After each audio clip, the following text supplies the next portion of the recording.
પ્રજાના ટેક્સના પૈસાનો ખર્ચ કઈ રીતે કરવો છે અમદાવાદ મ્યુનિસિપલ કોર્પોરેશન સારી રીતે જાણે છે। જરૂર હોય કે ના હોય ખર્ચ કરી દેવાનો। થોડા સમય પહેલાં જ ધારાસભ્ય અને સાંસદને ગ્રાન્ટમાંથી નાખાયેલા બસ સ્ટોપને ડિઝાઇનના નામે હવે બદલવામાં આવશે।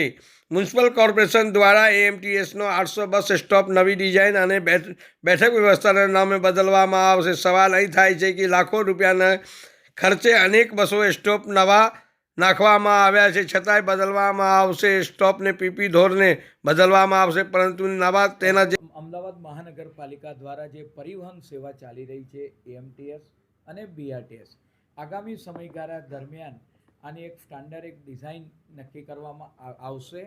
વિવિધ આપણે વાત કન્સલ્ટન્ટ તરફથી એની મંગાવવામાં આવી રહી છે અને આ જે ગાળો છે 25 થી 30 વર્ષ માટે સમય પીપીપી મોડલ પર આપણે વાત કરીએ કે બસ સ્ટેન્ડ બનાવવામાં આવશે, જેમાં ઉપર સોલર પેનલ હોય, તદુપરાંત એને એડવર્ટાઇઝના રાઇટ પણ આપવામાં આવશે। આમાં કોર્પોરેશનનો એક પણ રૂપિયાનો ખર્ચ થવાનો નથી। જે પણ પાર્ટી બીડ ભરશે એને આપણે વાત કરીએ કે એને આધારે એ કોર્પોરેશનના ધારાધોરણ પ્રમાણે ડિઝાઇન એપ્રૂવ કરવામાં આવશે અને ત્યાર પછી એને વર્ક ઓર્ડર આપવામાં આવશે। આમાં તબક્કાવાર જે જગ્યાએ બસ સ્ટેન્ડ નથી તે તબક્કાવાર શરૂઆત કરીને તે જગ્યાએ પ્રાયોરિટીમાં બસ સ્ટેન્ડ બનાવવામાં આવશે।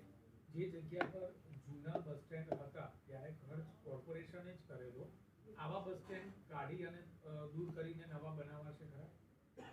જે જગ્યાએ બસ સ્ટેન્ડ ભૂતકાળમાં બનાવેલા છે ત્યાં હાલમાં એ ચાલુ રહેશે। તબક્કાવાર જે જગ્યાએ શરૂઆતમાં અત્યારે હાલમાં નથી એવી જગ્યા પર આ બસ સ્ટેન્ડ એએમટીએસના અને બીઆરટીએસના બનાવવામાં આવશે। અત્યારે હાલ કન્સલ્ટન્ટ દ્વારા એની ડિઝાઇન મંગાવવામાં આવી રહી છે। દંડક જગદીશ રાઠોડે આરોપ લગાવતા જણાવ્યું હતું કે એએમટીએસ ભાજપના ભ્રષ્ટાચારના કેન્દ્ર છે। પહેલાં 6 વર્ષ અને 11 કરોડમાં ખરીદેલી બસ સ્ક્રેપ આપી દીધી છે। તેનાથી સંતોષ ન થતા હવે બસ સ્ટોપ બદલી રહ્યા છે। ધારાસભ્ય અને સંસદની ગ્રાન્ટમાંથી બસ સ્ટોપ બનાવે છે અને 800 બસ સ્ટોપની ડિઝાઇનને નામે બદલી રહ્યા છે। ભાજપ મળતીઓ હોય અને એના ફંડ વધારે આપે એને કોન્ટ્રાક્ટ આપે છે।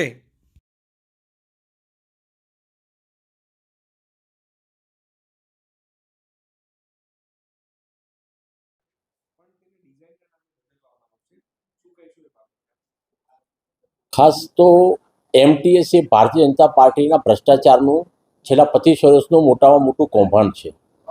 એમટીએસને બીઆરટીએસના નામે છેલ્લે તાજેતરમાં ખુદ આપણે સાંભળ્યું છે કે એમટીએસને બીઆરટીએસને આખા ભારતમાં સૌથી ઊંચા દરે જો કોઈ જગ્યાએ ચલાવવામાં આવતી હોય તો અમદાવાદ મહાનગરપાલિકામાં ચલાવવામાં આવે છે અને એ કોન્ટ્રાક્ટો એ ભારતીય જનતા પાર્ટીના મળતિયા દ્વારા ચલાવવામાં આવે છે।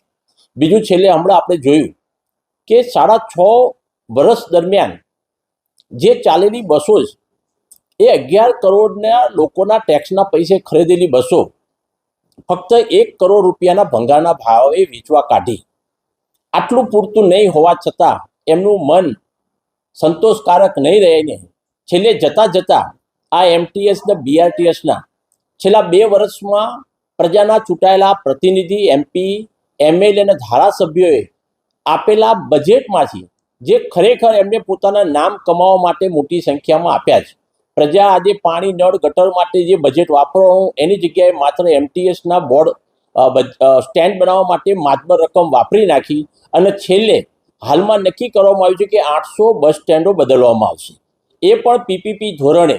એટલે આખું અમદાવાદ મહાનગરપાલિકા ભારતીય જનતા પાર્ટીએ વેચી નાખ્યું છે અને છેલ્લે જે બાકી હતું એ પીપીપી ધોરણે એમના મળતિયા કોન્ટ્રાક્ટરોને એડવર્ટાઇઝ માટે અને એમને વધુને વધુ કરપ્શનને જે પાર્ટી વધુ ફંડ કમલમમાં આપશે એનું બીડ સ્વીકારીને ફરી પાછું અમદાવાદની જનતાને મૂર્ખ બનાવવાનો પ્લાન ભારતીય જનતા પાર્ટીએ બનાવ્યો છે।